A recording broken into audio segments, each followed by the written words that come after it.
أحل لكم صيد البحر وطعامه متاعا لكم وللسيارة وحرم عليكم صيد البر ما دمتم حرما واتقوا الله الذي إليه تحشرون جعل الله الكعبة البيت الحرام قياما للناس والشهر الحرام والهدي والقلائد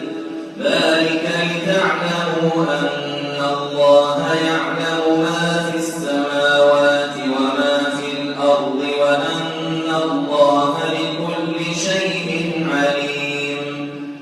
اعلموا أن الله شديد العقاب وأن الله غفور رحيم ما على الرسول إلا البلاغ والله يعلم ما تبدون وما تكتمون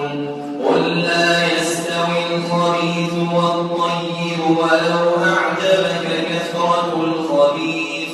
فاتقوا الله لعلكم تفلحون يا أيها الذين آمنوا لا تسألوا عن أشياء إن تبد لكم تسؤكم وإن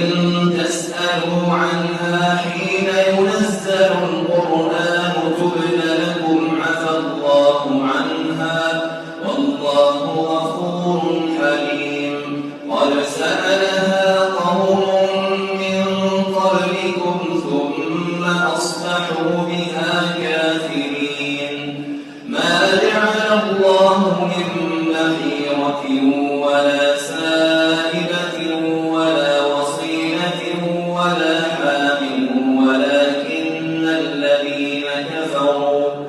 ولكن الذين كفروا يفترون على الله الكذب وأكثرهم